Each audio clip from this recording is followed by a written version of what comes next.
Any questions on graphene, on tie binding in general, or the causative electron model?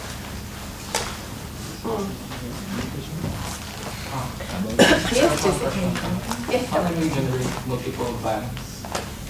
Like, It depends what you start with. so if we're given with a dispersion relation, can we generate more than one band? Yeah, if you have a basis in tie binding, you're saying? Yeah. If you take start from 5, graphene, we took just one state, PZ at the beginning, we said we want to describe. We end up with one band. If you start with 4 of them, you get 4.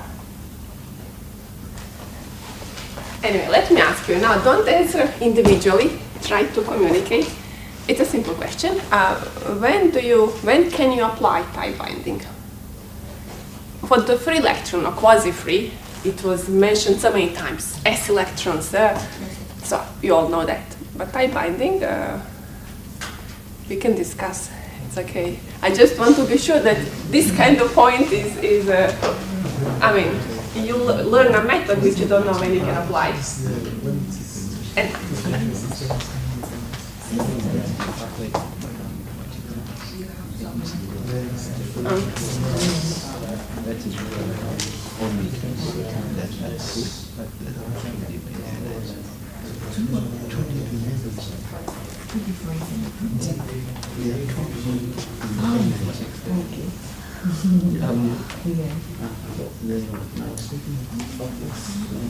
I remind you, it's just the opposite limit of quasi-free. Quasi-free is here, tie binding is here. There are two limiting cases.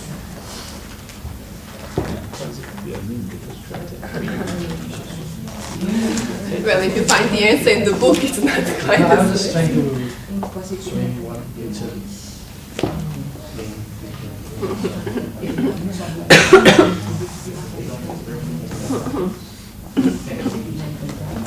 Yeah, because the PZ is okay.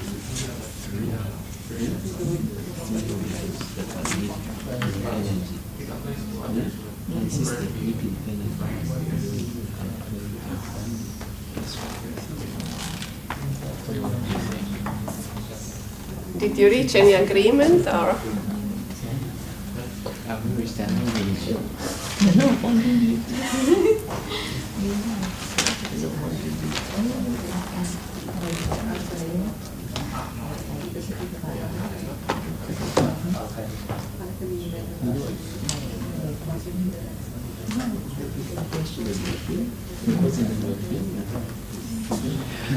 Okay, I like that you are talking about it, but we should move on. I'll ask you more questions during the class.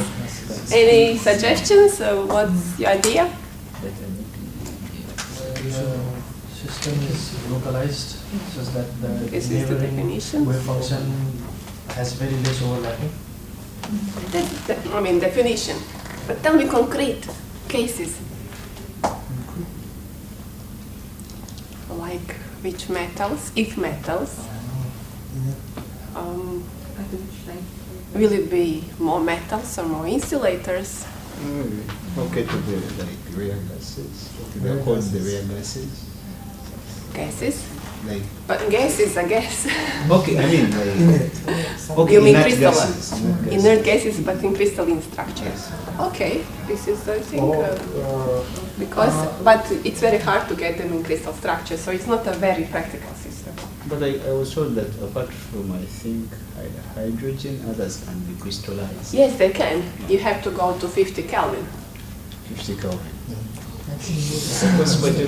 Yeah, but I care for something every day. And it's more insulators than metals because metals we have free electrons. That is Exactly. You have states of the Fermi energy, which usually are less localized.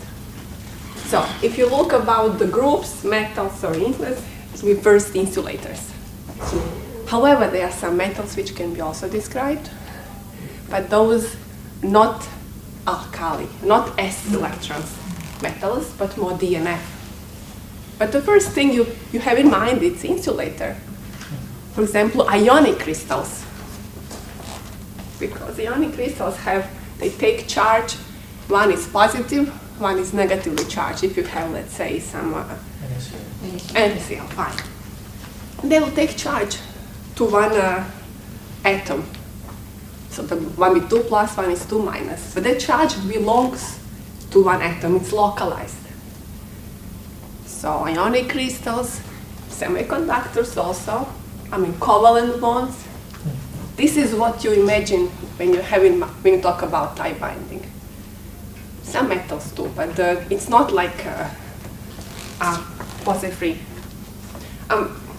You understood this, it's clear why. There are two limiting cases. I can say a few words again, because I want you to understand why tie binding and what, not just to solve, because in the end you will all know how to solve, but it will be a bit mechanical. Without much thinking, you'll be solving it, because find the neighbors, sum it without thinking. So again, tie binding is going from the atomic case. Now you have these levels in the atom. This is the limiting case. When you put many atoms together, these are the levels in an atom, no? You can imagine 1s, 2s, 2p, no? When you put many of these together, what happens? Did Nadia plot this thing? I don't know. 1 year she did, but not maybe every year. So what happens when you put many of these together? Atom and atom in a crystal structure. These levels start broadening. They interact with the neighbors. So if I plot it, the levels, energy as interatomic distance,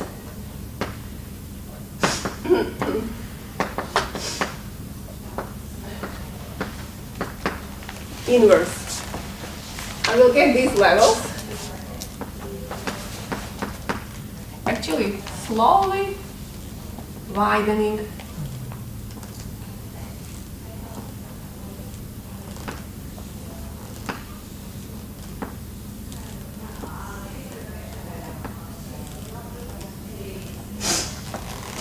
And at some point, you get bends. Let's say that this is the typical interatomic distance. I just said so. You get bands. So you get full energy intervals which allow electron to exist at a different K. Now this will be dependent on K, of course, these bands. But from a single level, you will come to a relatively wide energy level. And what dictates the width of these bands? Interatomic distance when Sure, no, but I meant in the the hopping part. T. This you actually calculate, you actually express the width of the band in terms of this T, and this is here. This is what's the real thing, the difference from the atomic level, which is just a number, one level, discrete, into a band. Okay, it's okay?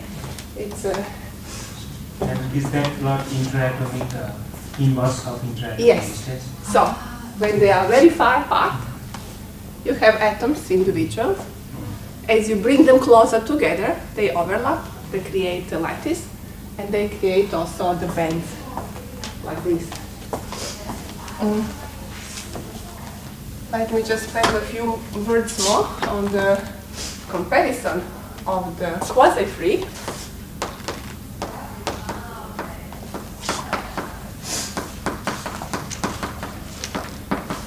and the tie binding.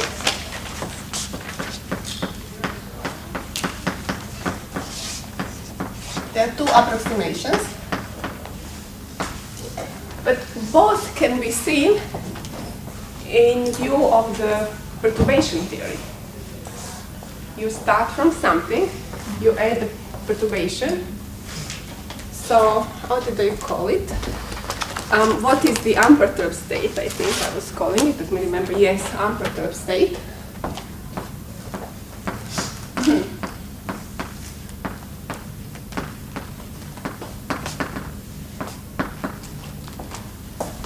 Here it's a free electron, no? Here it's The limit, opposite limit, is atomic state. Because we expand here in terms of atomic functions, which ultimately bound state. And what is the perturbation?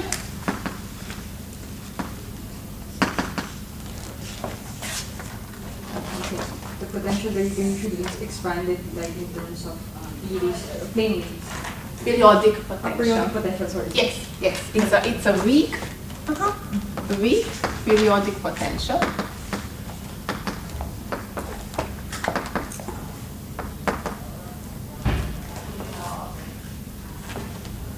And in the time binding, what would be the perturbation?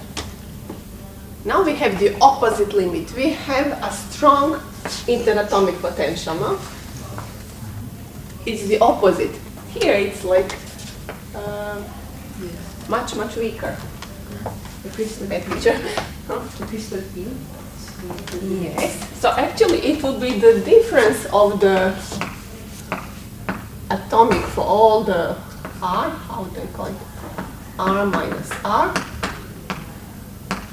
And atomic at R equals 0. This should be small. So it will be just without one of these. This should be much smaller, let's say, than this sum over.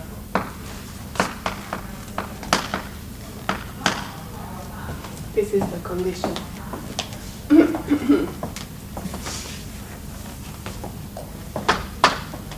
So essentially, you assume, as you start from the atomic case, and you assume that you know the solutions, of course, otherwise there is no point.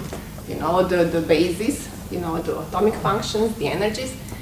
But then you assume, as you bring them together, that these electrons, which belong to an atom, still stay close to that one atom. This is the main idea. If they go away, it's not anymore applicable. If you have any questions, I had more here, but in the end, it's not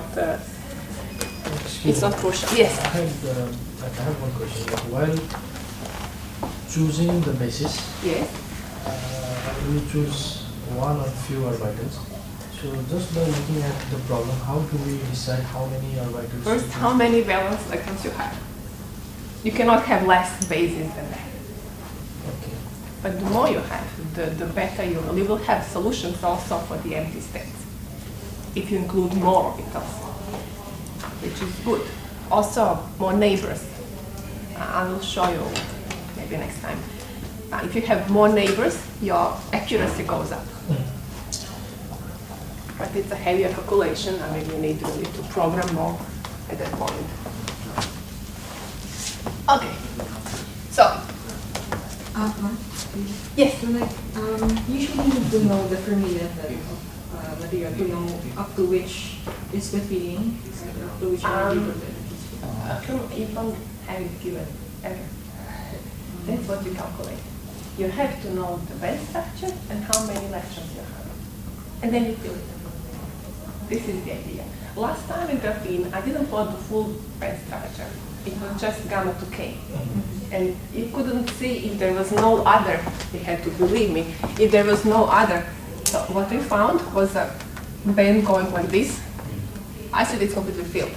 But if it's somewhere else, this was gamma K, but going to M, if, I'm not saying, if you had a band like this or something, that would get filled and you wouldn't know how, but it was not the case for graphene. It was the only band, it was fully filled. But you cannot know that there is no some other band crossing which gets partially filled, and then this one is also partially filled, which lowers the Fermi level.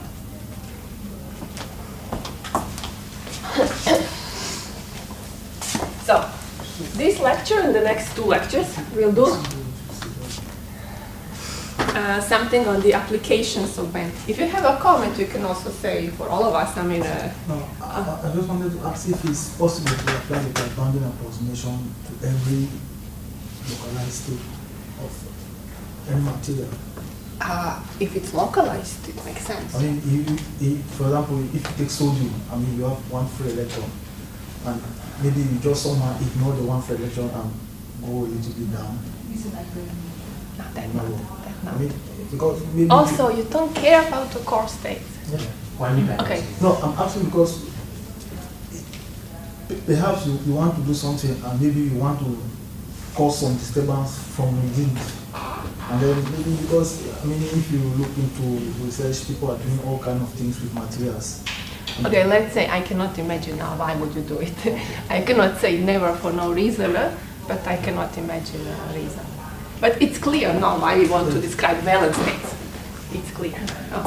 So this lecture and the next two will do something applying the band theory, what we have derived.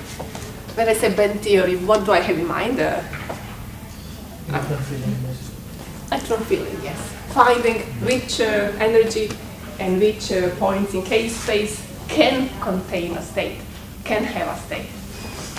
So the title is, for the next 3 lectures,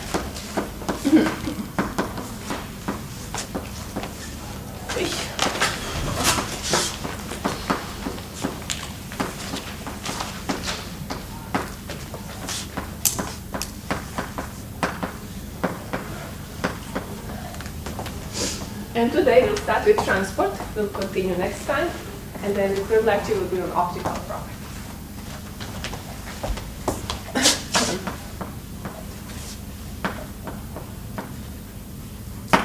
Call it something else, let me check.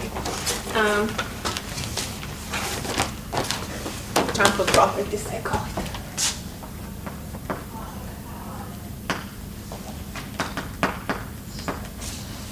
So, what does it mean, transport properties? This is electronic transport. Yes, electronic transport, yes. In essence, I will be looking, I'm interested to know how the system responds to electric field. Because if you don't put the field, it's okay. From the title, will I be more interested in metals or insulators?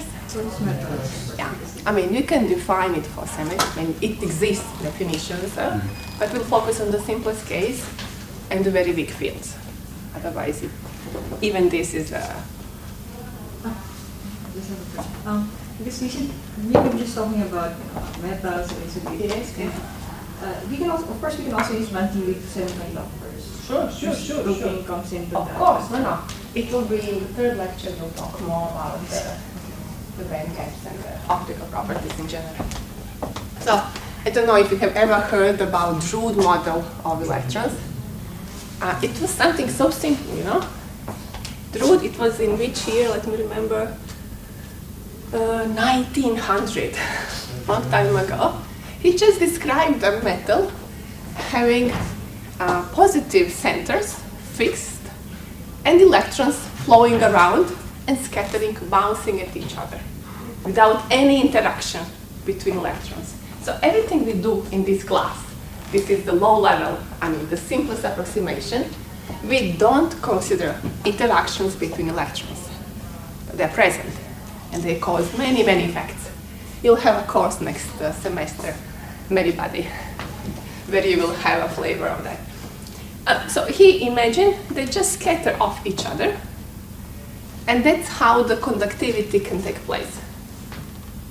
It sounds oversimplistic, and he came, there are 2 main conclusions of his theory. One is the relation between the current and the field, and the second one is equation of motion, which just finds how the electron moves, momentum of electron with the forces, which is a Newton law essentially. So the current, he puts a constant. Okay, and now I really apologize. I'm used to call this electric field. I think you will get used to sooner or later. For me, energy is, I already wrote my notes and everything when I realized that when they had the opposite, and I couldn't switch. I tried, but it wasn't working, so I just kept it. And then this conductivity, he derived this is called conductivity constant. And he derived it, drew it, in the simplest imaginable model to be, let me see, depends on electron density. So how many electrons you have per atom or per unit cells in a crystal, charge, of course.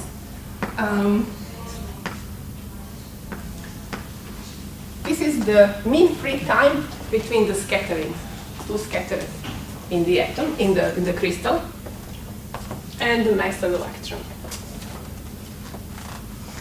And actually, you can also define the resistivity. Let me say resistivity is 1 over conductivity.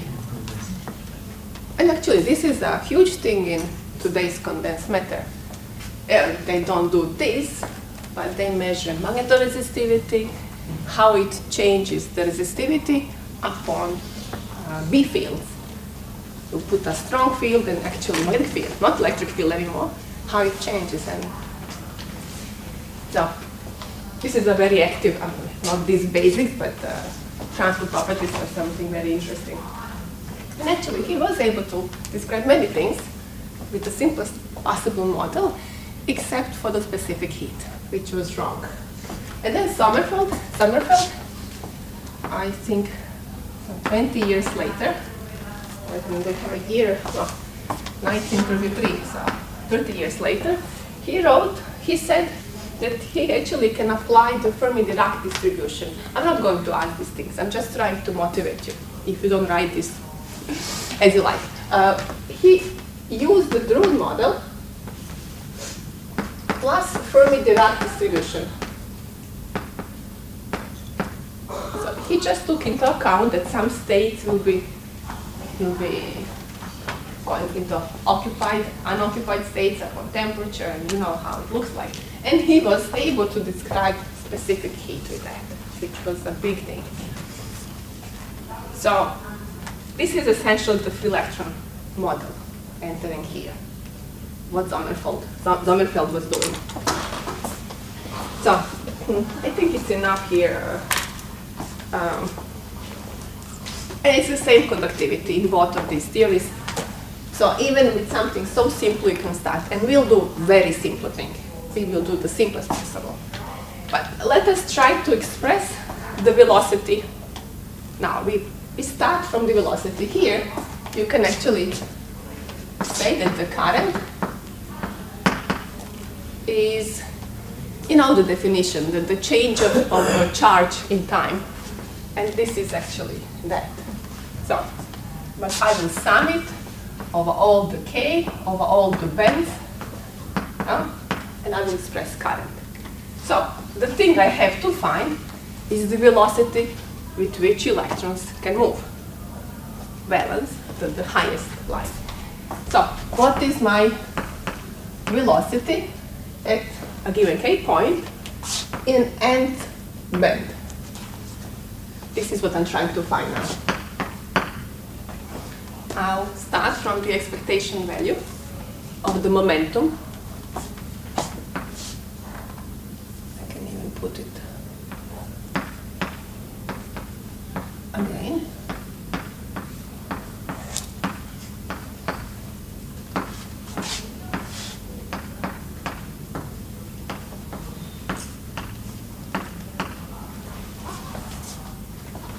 What is the wave function? Must be block state. Yeah, we know that. So UK of N.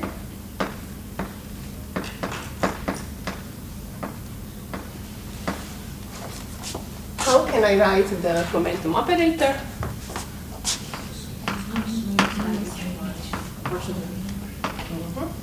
Of M.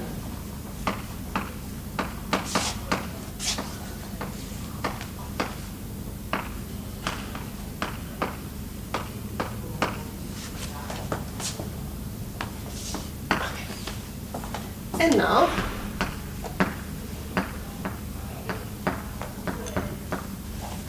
I can act with this operator on this, and then on this part. I'll have two terms.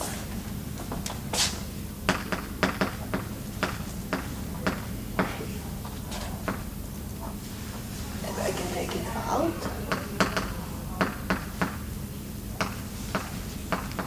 So, when I take derivative of this exponent, so I get ik.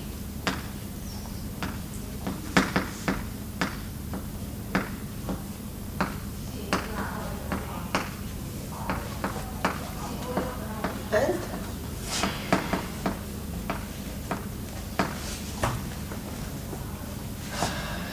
yep, I think I just put it as P here. So I have to put it. Sorry. This is P.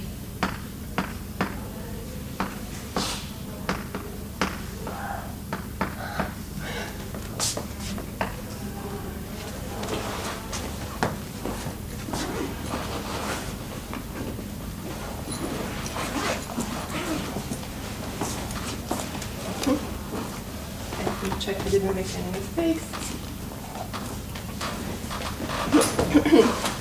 So, the first term, I have, these are now the numbers. This is not an operator. I have the numbers.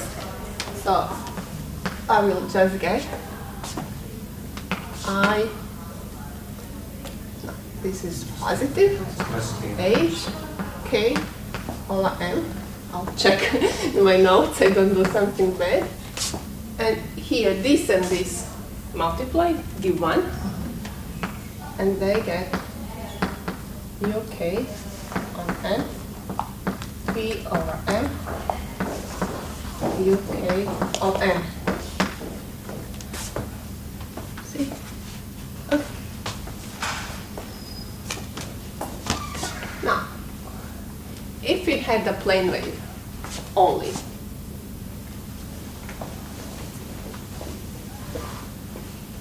what would we get? Just a plane wave? HK line. Just this. And what is this? It's something coming completely due to being in a crystal. So we have this periodic part of the block state, momentum, and so let's keep it as it is.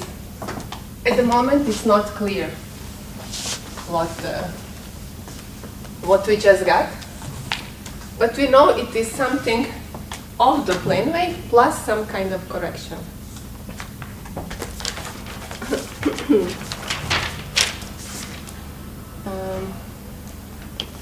And then, independently, we'll try to just see what happens if we take the gradient of energy. For that, we will use the HK Hamiltonian. I think you derived it with Nadia in the class. I'll copy it. So. Yeah, okay. I will go from the energy, which can be written as the expectation value of the Hamiltonian.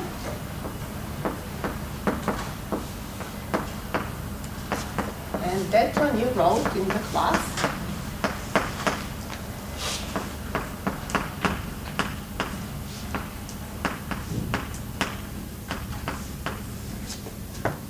And HK, I will copy not to make a mistake.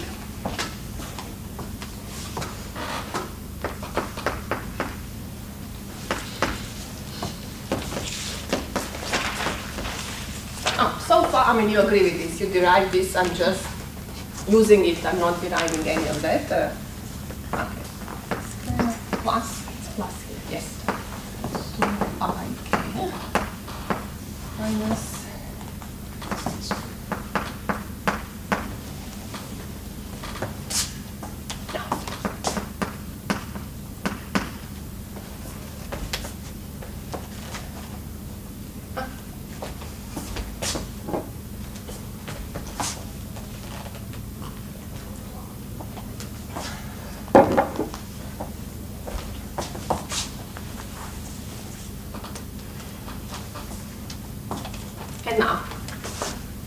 try to find. I don't tell you why. Let's just find and then see what we get. I mean, something's right vector here, something's not. You do as you like. It's not. Okay. So we have to find the gradient of this thing here. This because we are actually trying to get some intuition about this part. That's why we have to go to HK, because that's what we got there. So this is the starting point. So I can put this gradient. I have to in each part. So UK and on the left. And I think the Hamilton all the time. No, just HK. Okay. I guess you cannot see much when I write like this. Then putting it in the center. And here I'll have to write the whole thing. Not like the center.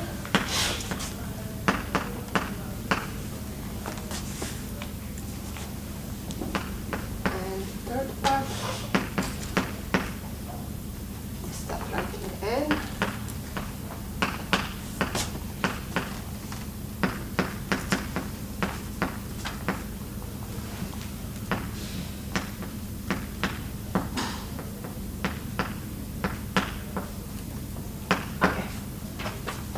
I'm just shifting through all the terms. And now I look at the first and the third term. I can act with the operator on the remaining one. Energy is real, so I get EK out, and I get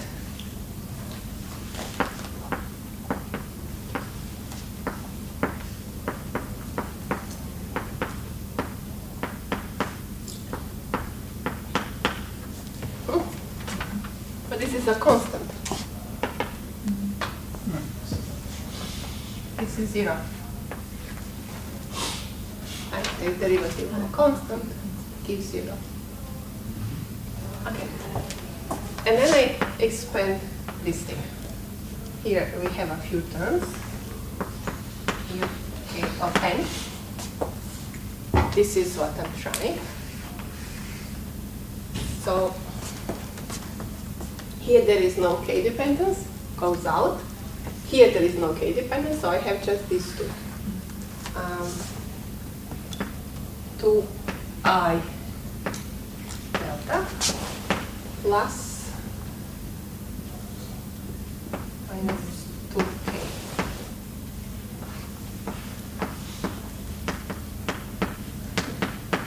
The minus h bar squared root of 2. I just check. Okay, so far good. Minus h squared over 2m. This part I forgot. Excuse me.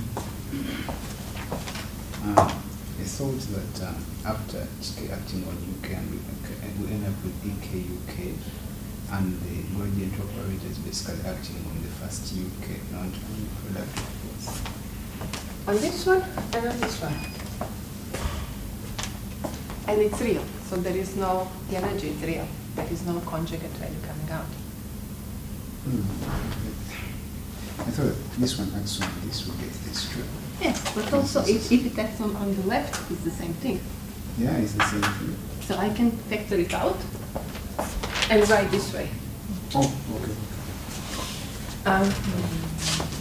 Now we are here, minus h squared.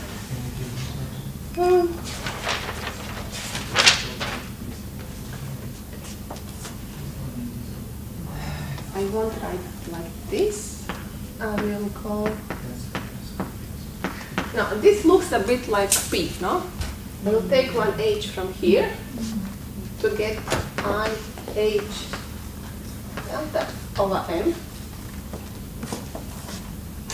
Actually, m is not important.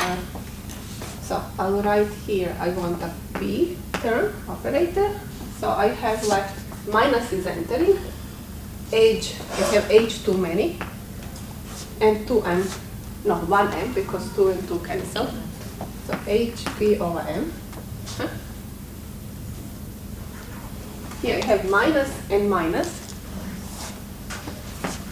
plus K.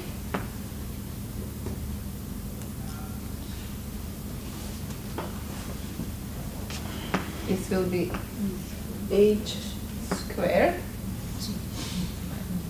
2 and 2 are cancelling over m.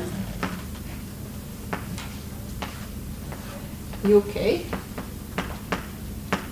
And so now I will factor out this H over H only.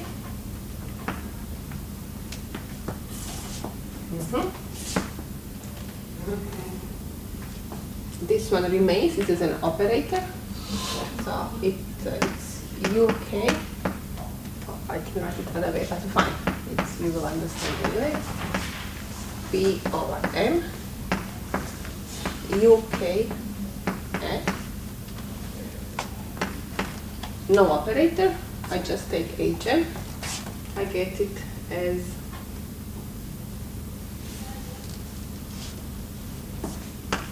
K H M. Is this correct? Let me control.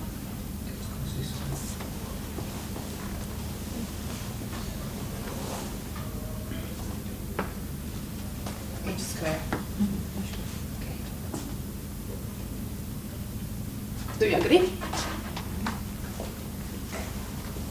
So we just took the gradient energy derivative, the vector derivative, and we got something which is very similar to our velocity, which is exactly h times the velocity.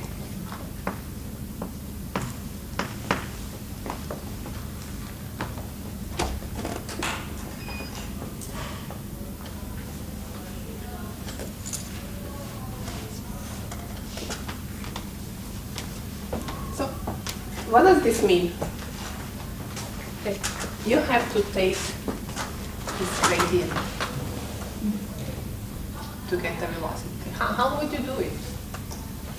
Slope of that. Or what the EK diagram. of the band structure of the band's dispersion? Now it's not easy, and it depends on K, as you can see, because the Changing. is dependent on the space, okay? Dependent on the band, because each band is different, has different dispersion. So it's highly non-trivial anymore. It's not.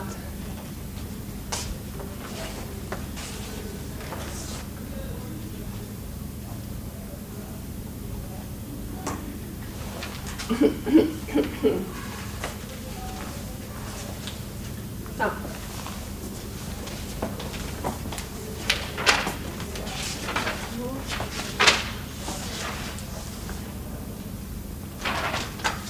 so this is called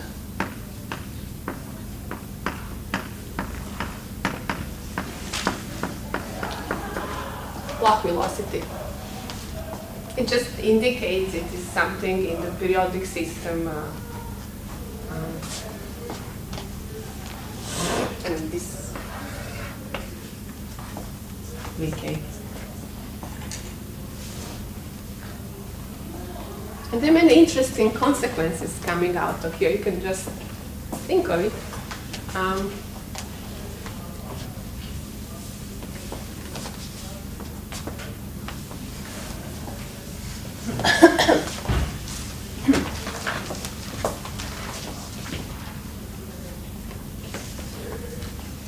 If I go from actually any band, I don't even have to specify the band.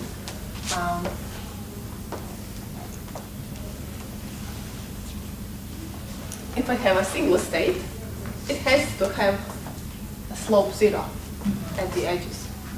And this means that its velocity is 0 too.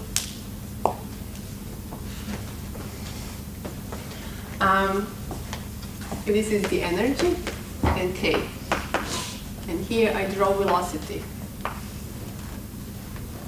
in 1D. Let's just say 1D. Okay, let me draw it a bit better. Here, which is my axis. Here it's 0. Here it's 0. Here it's 0. So at the center and the edges it has to be 0. Here the slope is positive. Here is the sharpest. Here it's a bit inflected, so I get like this. And here it's decreasing. Yeah. It's negative. So depending on the which part, it's kind of breaking the symmetry. If you, we are so used to have this symmetric around K, around gamma. Here in one part of the Brillouin zone is positive, in one is negative. So can I express now the current? I had a definition. I said that my current can be expressed as a sum of all the states and all the Ks, all the occupied states, let's call it. If you're at temperature 0 will be until Fermi, and if not, until. So it will be charge times the block velocity.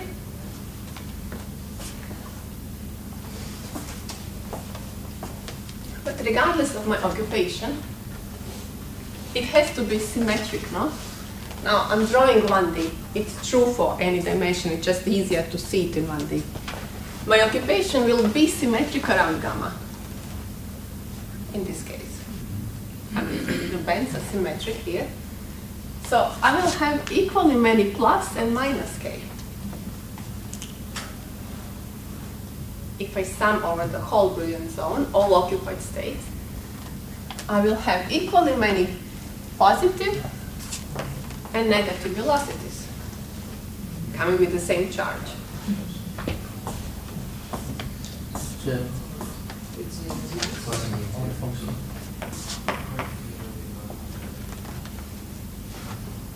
So we get that the current in equilibrium is 0.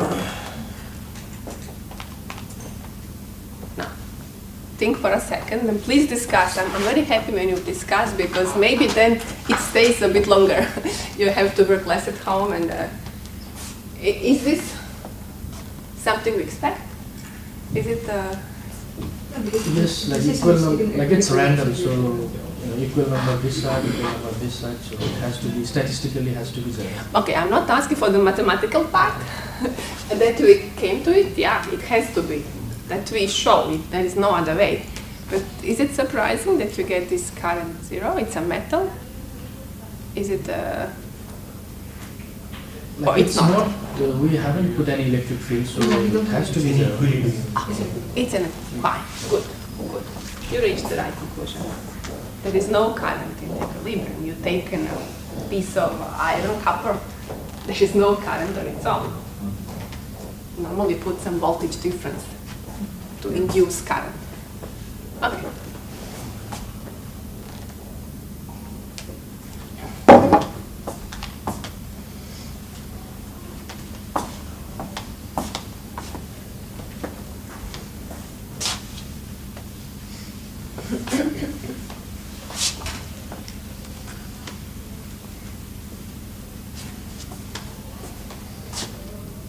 Canceling everything, is it okay?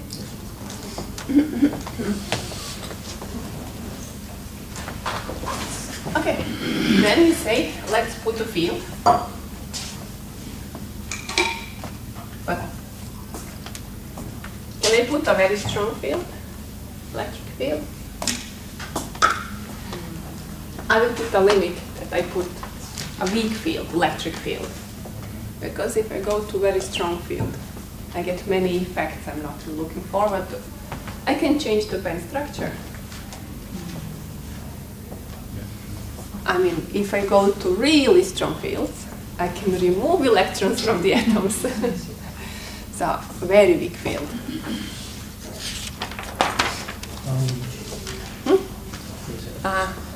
Okay, I tell you this. So, my hope is that this weak field will help electron move from one K to another. So from the same picture we had,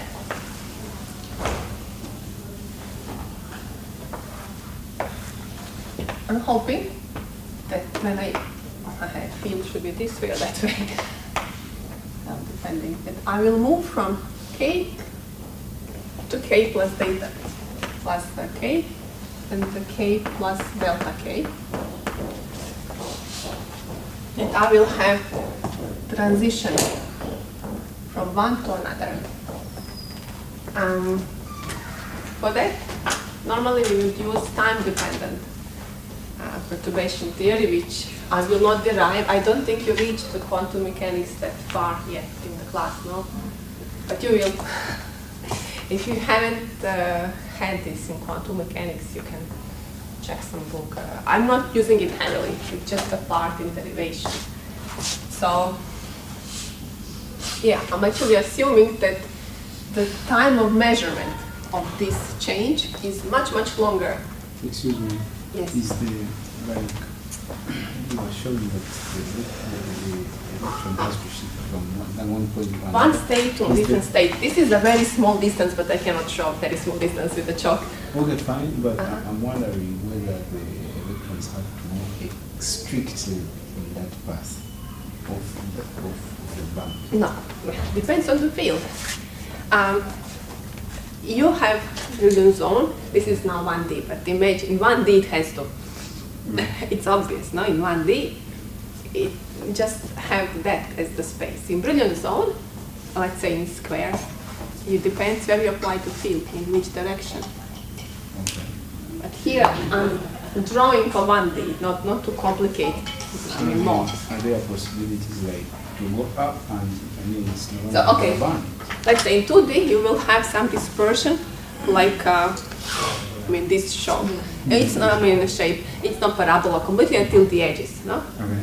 And then depending on where you push the field, it will go along that direction. Actually, it will go opposite. It's a negative charge. So I should draw it the other way. Opposite, but along that path of the band. But they're always a band. Band is actually a 3D thing. What we are drawing on the blackboard, Yes. it's just the projected band. The bands are in 2D or in 3D, which is much more difficult to imagine. That's why Fermi surface is such a problem to visualize. So in 1D, it's all you have, indeed. In 2D, you have like a parabola, imagine, in 2D. Okay. And So then- there is always a band to move to. Okay, does it affect only that particular electron or All affected electrons, in that all. Okay. The field, this is an electron, this is a state. Sorry, not electron, it's a state. I'm talking too simple, it's a state. Sorry, it's actually quite a big mistake. It's a state. So state at K will move to the state of, so what is the likelihood? It's called Fermi-Golden rule.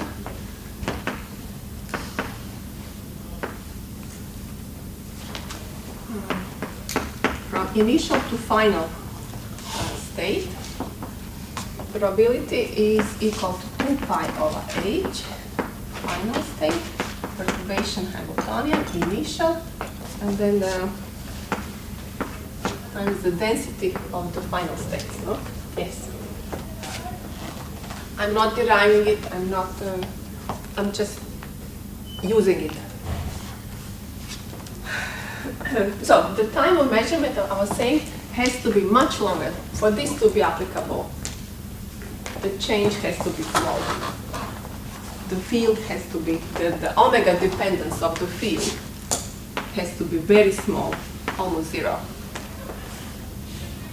So the time of measurement is much longer than the time it takes to. And for this, you have energy difference. Energy at the K2. Well, when I'm in 1D, I can stop writing vectors, but okay. H omega, and omega is small. omega is equal to pi over t, the time. So small omega, it's a long period.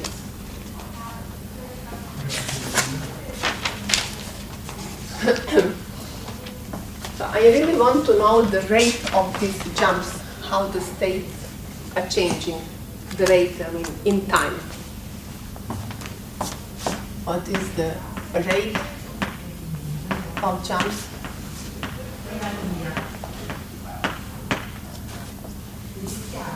I want to find this dk over dt.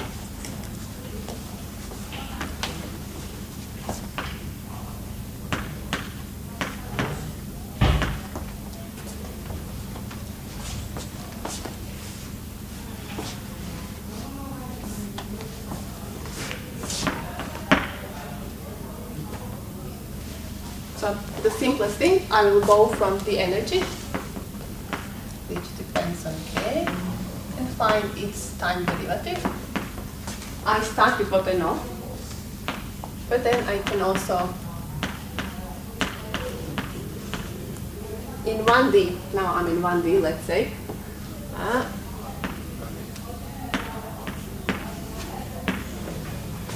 this is correct.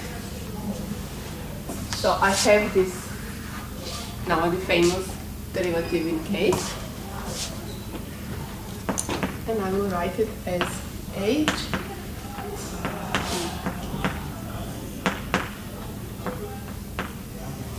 oh, I'm writing brackets, but there is no need in 1D, but fine.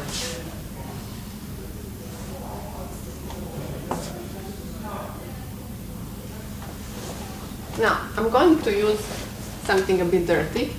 That can be shown, I think, in Ashcroft, Mermin, I think they prove it exactly. It can be in an appendix. So I'm going to use semi-classical approach. So up to now it's a bit quantum, now it's semi-classical, completely classical approach. And I will see that I know that the time derivative of energy is equal to a force times velocity. I'm going completely to classical approach. And now I'm very tempted to equate the time derivative of k times h with the force. But strictly speaking, can I do that?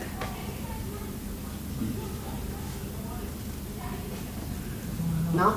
I mean, if you have two vectors,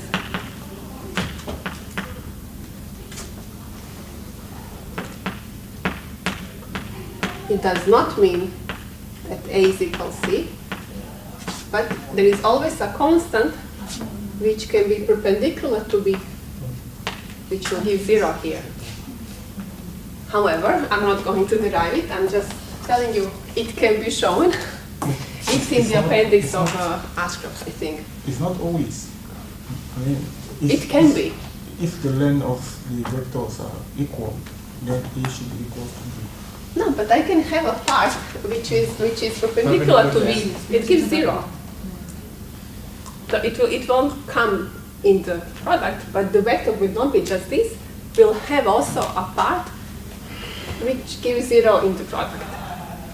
But it can be shown. Now, who doesn't want to believe this is welcome to check in the book. Okay. And now I can express further force as a what is the force? E into E. Electric field into Yeah. electron charge.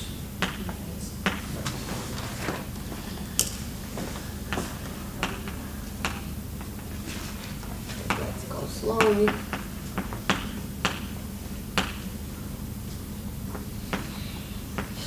H.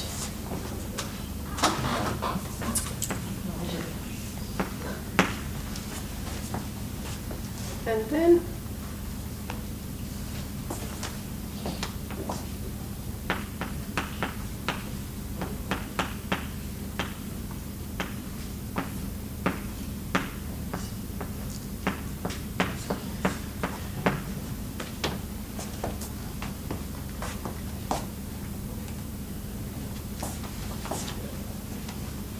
actually, the K, the rate how the K will change linearly in time.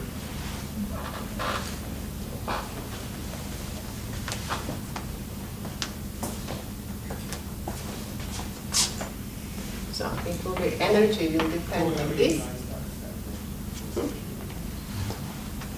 Okay. Velocity will be like this.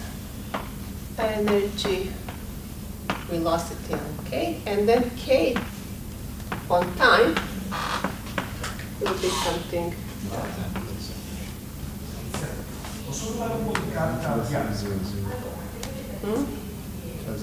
It's linear. Well, I take K equals 0. And what will be the time it takes to finish, to pass the brilliant zone? What will happen?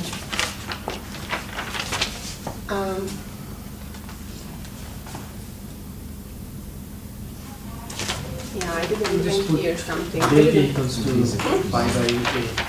Yes. Delta equals pi by And actually what you can see that by this force, electric field force, it will make your states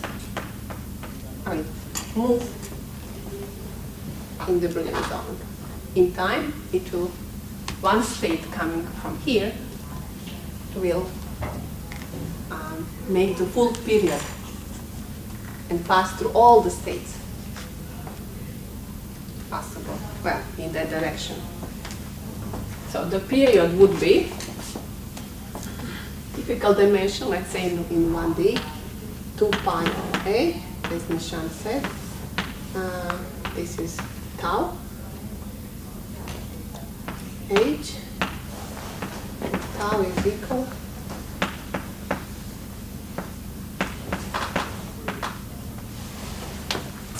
this will be then the amplitude of the field. In that direction. Now this is all simplified. I'm not writing strictly. It has to be in the same direction, the period, and just to get a feeling, just to get the way it depends, dependencies. So the larger is the A, the smaller is the period. Because it's smaller brilliant zone. Tell me. You wrote tau here, is it same as the mean free time? Or? Actually, it can be derived. It's that one there had nothing to do with this. Yes. It had no block, states, there was no period, there was nothing. But it has similar meaning, but it's not, it's the time. And we will come to something much closer to that relaxation, to the mean free time. So it is not even similar. I shouldn't say it's even similar, no. It's not even similar.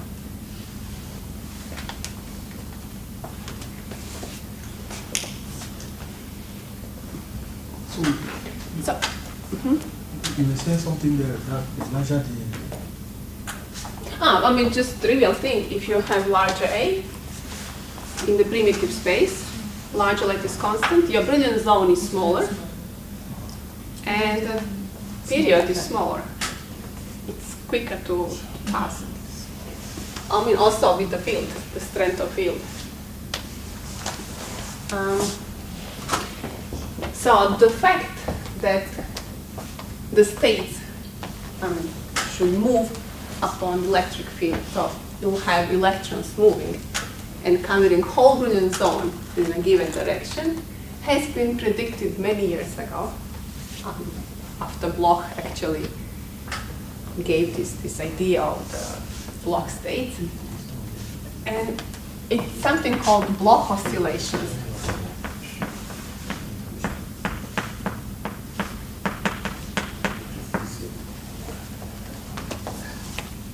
I don't think I plan it to show you today. It's the next lecture. Yeah, it's in the next lecture. I will just tell you it was extremely hard. It took decades to actually be able to show them. So they have been predicted that you can see electron reach circles around, essentially, goes. It's very hard to see it. Okay, now we have electric field. Let's try to get the current. Okay.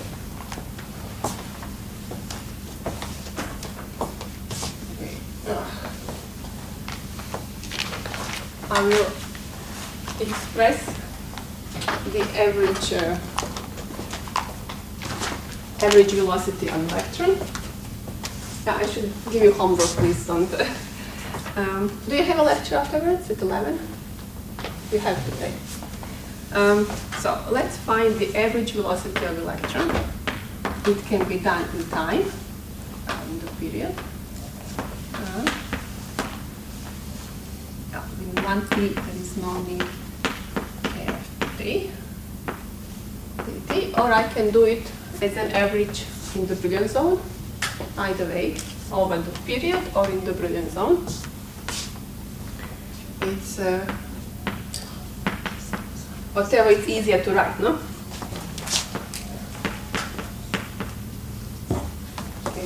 K, which is equal to some factors. Yeah, 1/h.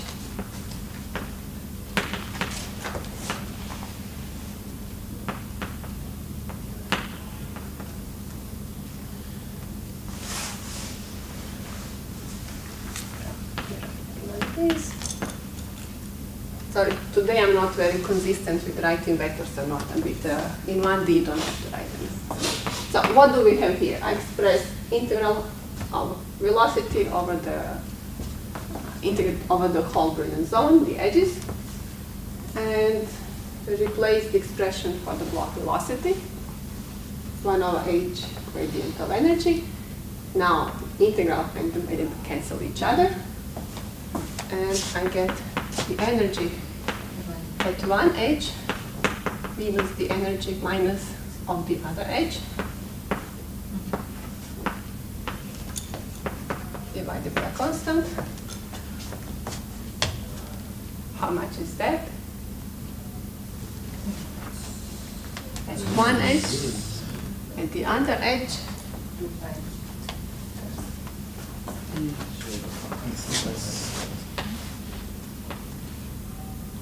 it's identical.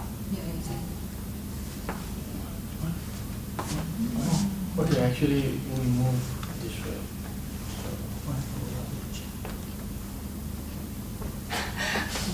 No, I like this thing that we cannot come to get 1,0. No, we kind of move from minus pi by 8 to pi by 8. That's why I think that is creating all these discrepancies.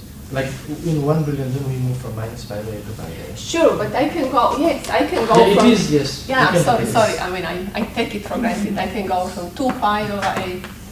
That's why you were looking a bit lost. I didn't even realize, because for me it's... Or you we take can the just- edges, I mean, you take the period of 2 pi over 8, and the energy is periodic with the lattice reciprocal vector.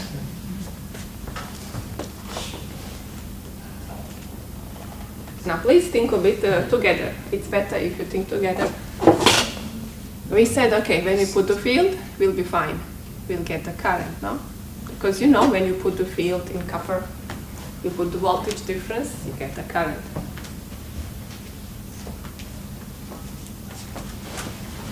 Feel free to discuss, because I'm just helping you. We are doing it very simplistic, in a simplistic way. And we are neglecting something still. So if you know that if you take a piece of copper wire, you put the voltage difference and you get the current. So what is different in the real world with respect to what we have? We have everything idealized so far. And we put the current, we put the field, the voltage difference. But we show there is nothing, there is no current. Because as this guy moves here, the other one moves there also. I mean, on average, you always have the same states field. This is the problem. just like if we see that, we won't feel anything because like we won't see it moving because On average, it's yeah. a still picture. Yes. And next time I will show you, the difference between the full band and half filled band, partially filled band, but we are still missing something elementary. Something actually that there was in Drude's picture.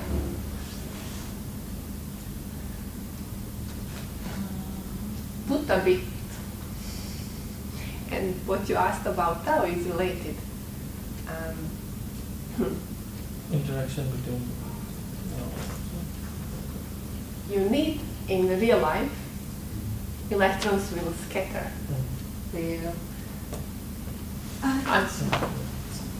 Yeah. They won't keep doing this nice thing.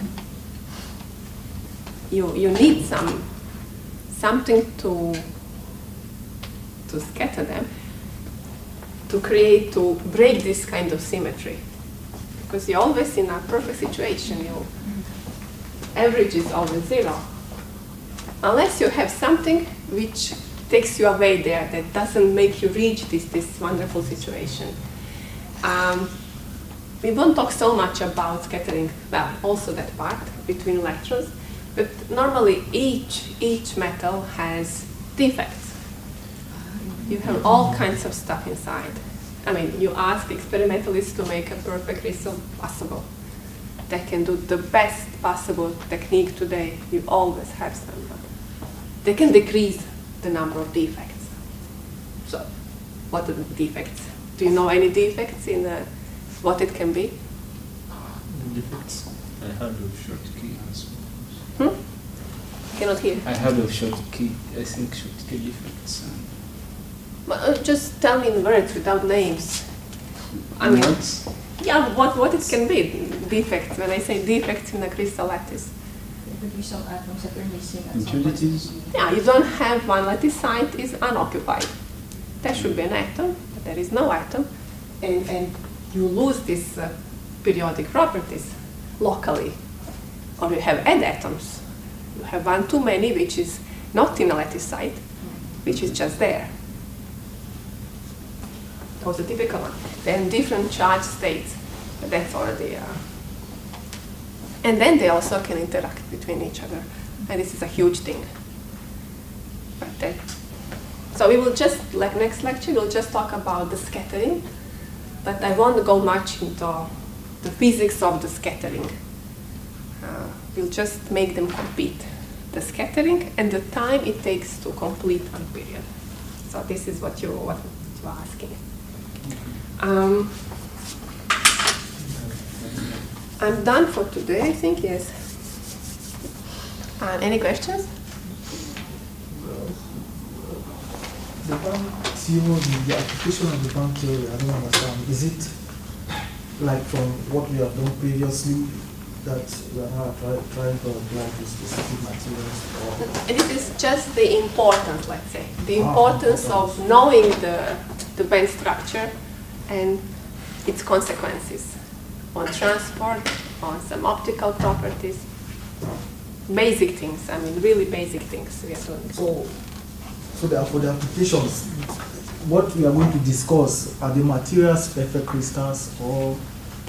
You want to do applications? No, I'm just asking because if they are perfect crystals, then I don't think it will work because from what you are saying, the current is 0. But it will work. I will take into account scattering, don't worry. But we know that in perfect crystals, we are always assuming that... There are no perfect crystals. But... Yeah, if you want to remain here, you remain, but it's a very easy thing to solve. There will not be defects, but there will always be electronic interaction. So you will always have some scatterings within the crystal. No, you always have this. I'm talking from the theory we did. If it's just up to here, this is what you get. Current 0. Without the field, in equilibrium, and with the field.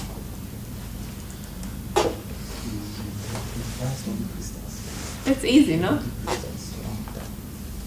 I don't think, did I write about block oscillations? I wrote on the blackboard block oscillations. That I will also show next time. Can you give us like a preview of what this oscillation is, like just conceptual? Well, actually, I will show you next time. I think I have something, but it's something not easy to. It took me time. I remember many years ago. It wasn't so easy to imagine. Electron, a state which goes around and re-enters and changes its velocity. I'll try to bring it next time. How it changes. I had some problems. It's easy to bring to or come to it from the formula, but then the meaning, and actually in reality, it's very hard to observe it. Very, very hard because of scattering. Now, if you don't have any more questions on this, I can leave 5 minutes, or we can try to solve something. Now, I know you want to have breakfast, and you're welcome to whatever. But if you want to stay, I'm available for those who want to stay to do some. I have I have a homework. I shouldn't forget to give you homework. Then I have to write you email. A very, very, very simple thing, which takes about 2 minutes to do. So I hope you will all do it. It's extremely simple. No, it's really simple. For the 1D tight binding band,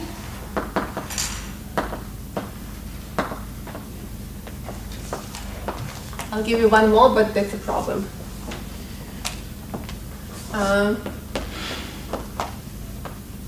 Show that R of T oscillates in time. No? That the position of electron, let's call it, position of a state oscillates in time. So you have to derive 1D time binding band, which will take you about half a minute, I think. Is that R or? R. It's the only way I can write small r. You derive the energy dispersion, which is very, very easy in 1D. And then you have to apply what you learned today to just show how it changes in time. This is the homework. Here you will have to apply block velocity, because on Thursday we don't have a class. I just realized it's the 1st of November, no? Yeah, All Saints Day. All Saints Day, yeah. Do you have it in Nepal? No. No, that's I was surprised you knew the name. Yeah, so this is for Monday or Tuesday, but we also have, can you distribute please? We also have some from before. If you want to stay now solving, I'm here. If you want to leave, I'm fine. I'll also have coffee. So you tell me what you prefer. Or those who want to stay can stay, those who want to leave. This is not a necessary part, but if you want to solve exercise, you tell me. Because now we have a blackboard here, and when you come one by one, I feel a bit bad because I'm helping some people, not others. So here I am to help everyone. If you want to solve something from before, tell me.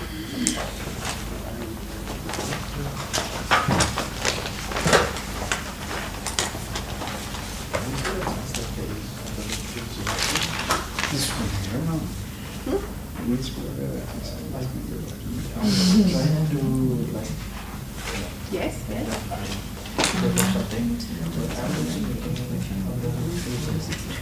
no, maybe you have to resimplify this. No, it cannot be. I think not.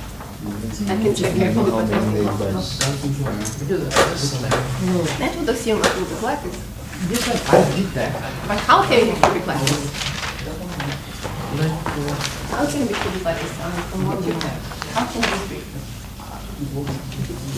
You cannot not take into account some of the vectors. Then you would not take this one into account. It's fine, it's fine. You disregard one of the vectors. This one plus carbon, you're going to solve this. This is when I will solve this. Would you like to solve the squarelattice one? It's a very cute problem. That's what I do every year. Not everyone I do every year, this one I do every year. I really like it. You want to solve it? It's all good. If you all stay, because this one I would like you all to be here. Rabindra is coming back, I suppose. He left his things here. You have a class here, or? No. I have to move. Okay, we have time. If you want, I think 15 minutes should be enough to solve it. It's a very useful problem to understand. Volunteer. Joel, did you solve that one? The square lattice one, pi binding? Oh, this one? To find the... This one? Yes. I think I've noted it in mathematics, some of the stuff, I think so. I don't have a plotting in mathematics. Oh, but they have asked us to... I tried, but I'm not sure also. Concept. It's important to go and William. If you tried, I know. Yeah, And also William. Okay, let's see William. He's never coming to Blackpool. Come. You had to explain yourself and divide. You could, you could expand around 0, around the edges. You haven't tried it. I didn't. I just used mathematics and found different methods. So. What did you do at the exam? But it's also nice to visualize how it looks like. Exactly. No, first you try yourself. First you do exercise, you solve it, and then you visualize afterwards. I actually also did it, but okay. So do I have even here? They give us the expression for it, remember? Yeah.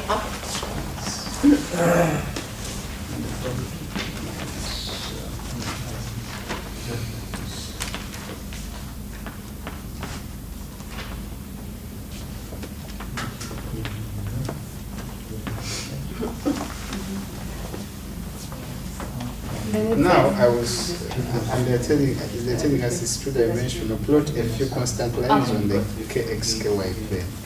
This was my first confusion. Yeah, Did you solve it? yes, I tried, Okay. but I mean, There is a hint here. hint. Consider first the region near k is equal to 0, and then in the vicinity of pi over a.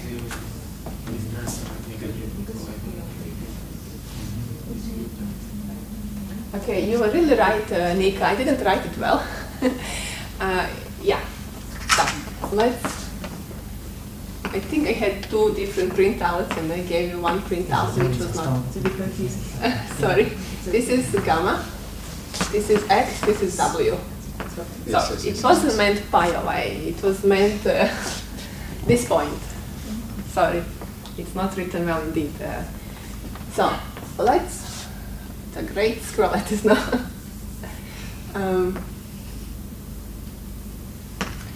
Around gamma.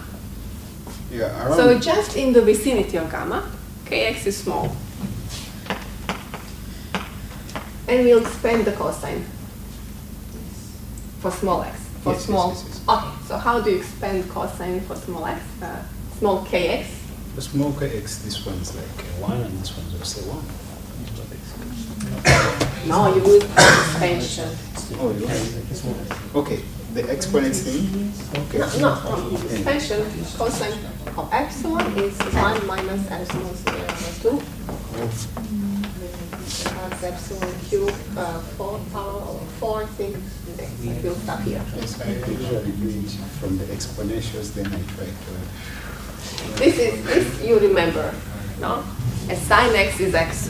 I mean, this is common. You will for sure use it somewhere. Okay, so let's expand this version in terms of small kx, for small kx. This one is the easy part.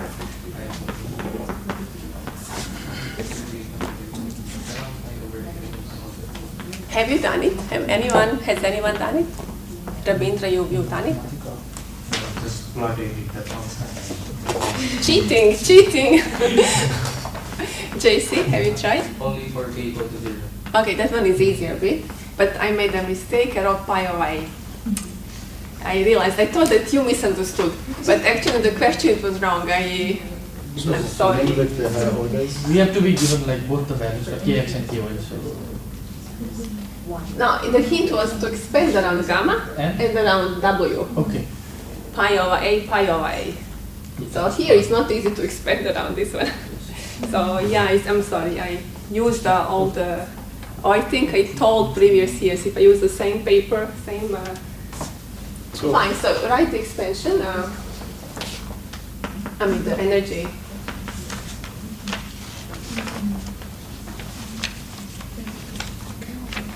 Yeah, it's good. 2 plus. Okay, whatever. I mean, if you want to keep the correct.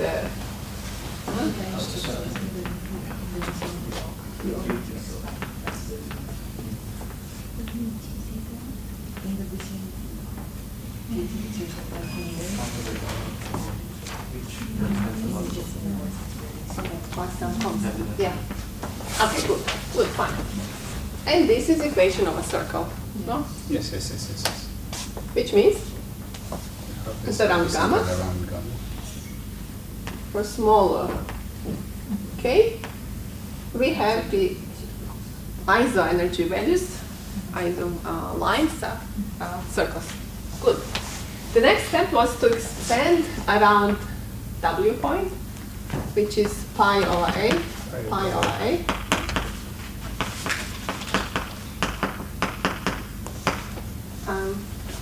Can you do it here? We use the same. So you can write the cosine, it will come to very, very similar.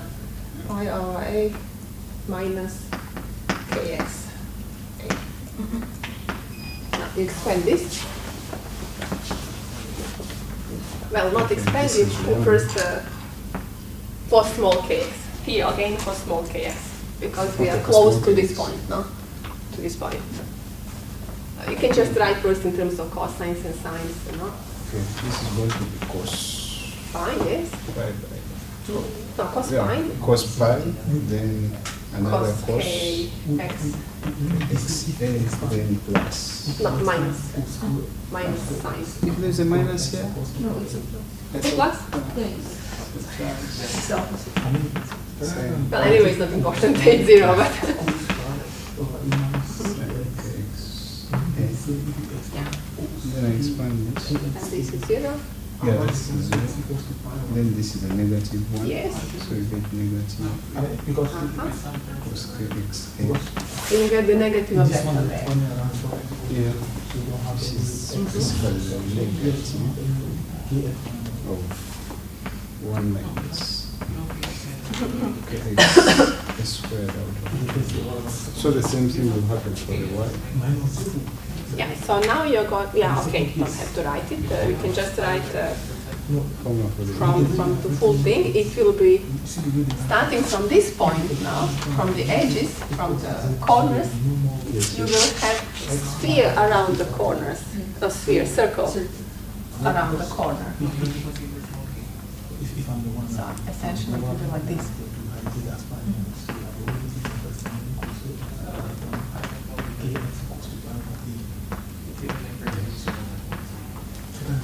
Fine. So far, it's okay. This cos pi a minus kx. Yes. If what will happen if at the pi a pi e, I expand the cos x about the point x equals to pi a, pi divided by a. I'm lost completely. What did you say? I'm saying that rather than writing cos pi a, Yeah, I'm cos of pi a expanding around minus this kx, point. Yes. I'm saying, is it the same as expanding cos kxa about the point x equals to pi over a? Sorry, Using the argument. Using The argument equals like to the general Okay. FA plus You can do it FA different by way. X Yeah. minus A. Yeah, you can do it. Yeah, you can do it different way. If I understood the question. Yes. Yes. Like this, I think I was saying like this. Yeah, But yeah. this was the easy part so far. Did anyone solve for the points in between but without plotting in Mathematica? You tried? I tried, but I plotted, so I cross-checked and it Ah, always makes have you sense. tried? Okay, let's maybe bring Mika because I don't want to keep you here. Good. This was straightforward part. Now, What is the final stop? Is that the final stop? now this was the easy part of the.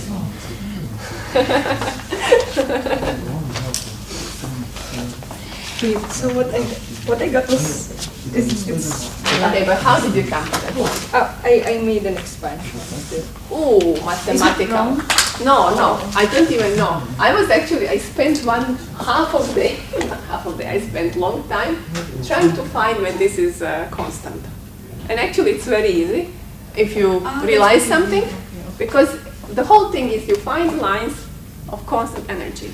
Not the same energy, but the constant in the brilliant zone.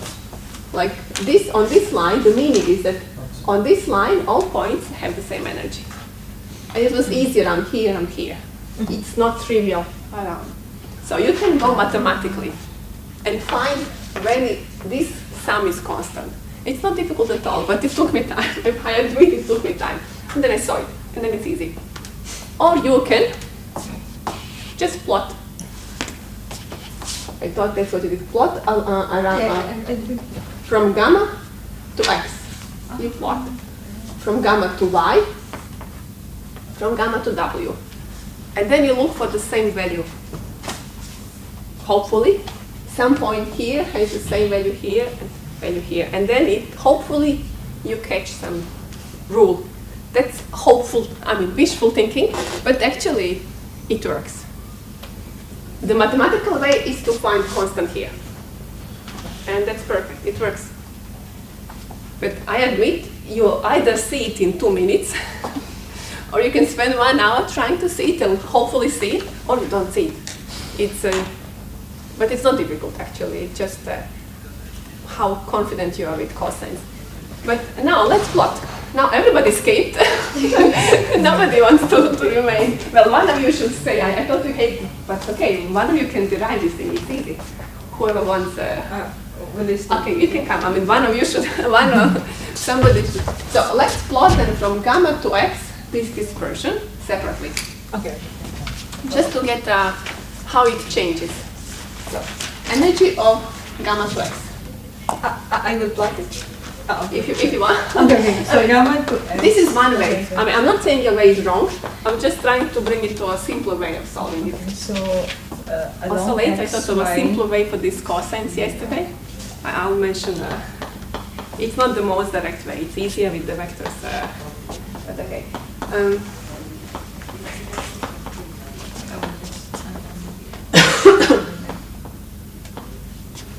Still p-x. From gamma. Okay. So you can just plot them. Make a plot. It's the. So like this is cosine 0 to 1. So you're doing the right thing. So this one is for pi over a. Yeah. No, what? This is for y. Gamma to x. I'm trying to validate x still, but I just noted that ky is 0. Sorry, no, you're doing it in automatic, no? Okay, fine. Okay, good. So I see. Sorry. X. The easy way is you find the value here, and you just connect it. Yes, but that's what I'm about to do now. So it's pi. So at 0, gamma. It's 0.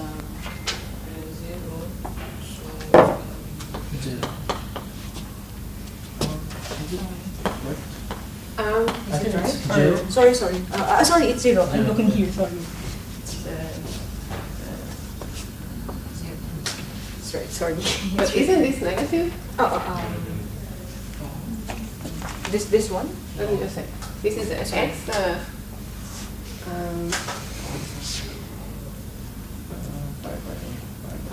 Pi over a. That is positive. It's positive, right. Yeah, okay. It's -1, so it's plus.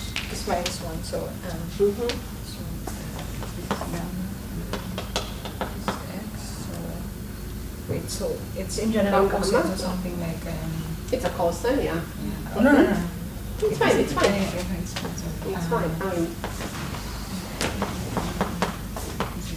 Good. Cosine of 0. And then the from gamma to y will be the same along ky. No? It's a relative. So you have the same, whatever. It just will be along ky, not kx, obviously. do I still? Oh, you can draw if you want. Fine. So like good. This is gamma to x, so this is gamma to y. So Yeah. but it's this. Well, some call it X point, some call it Y. It depends on the structure. I'm not really good with these names. I've seen it both. Yeah, so like the last one would be This is Kx and this is Ky. evaluated at 5. So, this is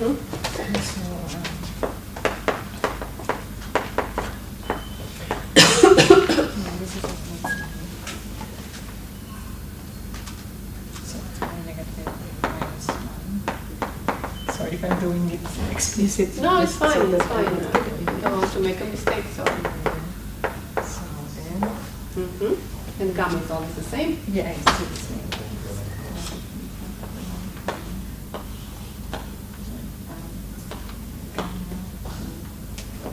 It's gonna be higher.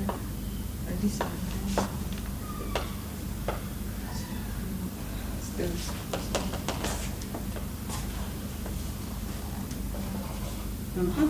It's okay.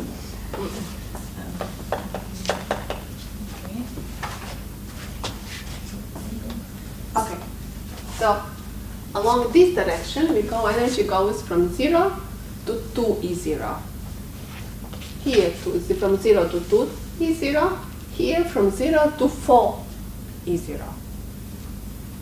So can we find along this line where it's going to be 2? Have the same value as this one?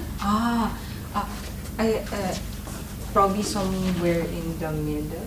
Yes, we could even check that. I mean, So like it's so it's pi half x. Yeah, actually exactly in the middle. I will just write it explicitly. Fine, good. I mean, it takes 1 minute more maybe, but you're sure that you're not making a mistake. Exactly in the middle. Yes. The same. Yeah, so the value here and here and here are the same. I'm not proving it explicitly. Escape is kind of. Yeah, thank you. Okay, yes. Actually, when I plotted it in Mathematica, there was this smaller Yeah. square inside a... Yeah. So this is not perfectly foolproof, but it's a way to obtain this. And the same in all the quadrants, of course, it's symmetric. And then in between these, it varies like to make it almost linear here, line, but still a bit curved. Yeah. As you could. So it's like a bit distorted circles going to almost lines, no? That's what you can guess, knowing the limiting cases and the middle. But mathematical way was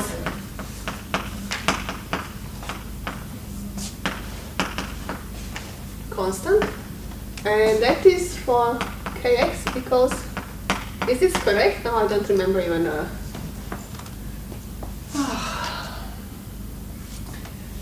Pi over a. Yeah, I think it's this way. But this you see or not? This I'm not saying you should solve this way. From trying to really find from the condition that you find the iso energy line. This is the way that it's not completely safe. You would have to prove a bit more, I guess. But so we drew this first part, and what was the B part of the question? Okay, we already drew this. Along the WX. Oh, fine. I want to draw from W to X. So you have W and X.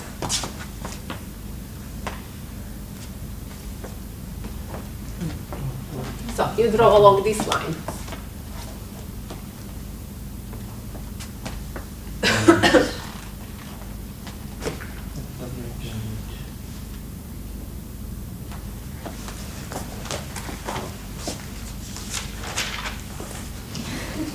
Just then you finish.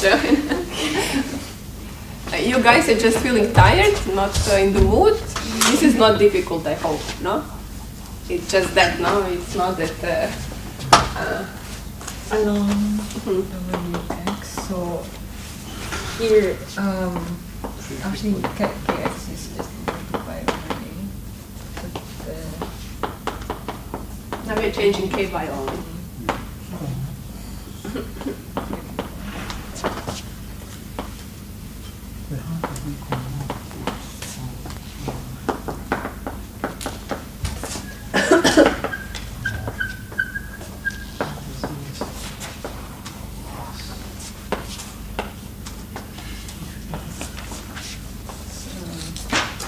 Wait, W to X. Okay. So let me evaluate it again. So W. Then we're having it 4E0. Yeah. I will repeat it again. And then for X, we have it here.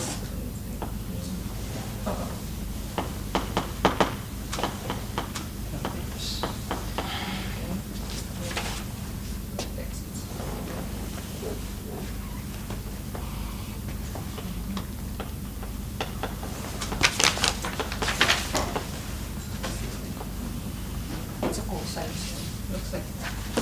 Okay, and the question was if you have a feeling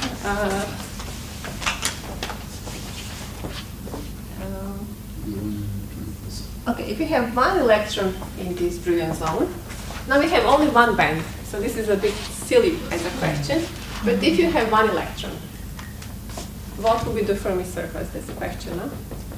It will be a circle. Well, No, this is not anymore free electron. Don't get confused. We are not anymore in the free electron. Because look at this. If you had free electron, it's always circles or spheres. This is not, don't confuse. This is the important distinction to make. So, we have here constant energy lines. One electron will fill exactly half of the brilliant zone. So can we guess what will be the Fermi surface, knowing this? So it will fill exactly half. If it was free electron, we would just make a condition that 1/2 of the brilliant zone is RKF squared. Wow. But this is not free electron. Actually, obviously it's not. Look at this, it's far from the circle. But with one electron, we know we will start filling from here. Epsilon, 2 epsilon, 3 epsilon. Then we will be filling in these shapes, which are a bit more and more resembling squares. Squares, I see. So it's not necessarily a circle. So This is not, yeah, this is not electron. Something like This is a circle smooth- only in the vicinity of smooth and- 0. Yeah, Gamma. yeah. But then what is going to be the Fermi surface? It's like a smooth and square, somewhere in between. But where exactly? for half I asked here. you to tell me exactly where. I think Okay, it is the square. Huh? Square. It's a square that is Because the vector. I think, yeah, it is half. We know from geometry that it is half. Any square inside the square is half of that area. So yeah, it is the square. Yeah. It is cute, no? I think Yeah. it's very cute. So you actually knew the shape exactly.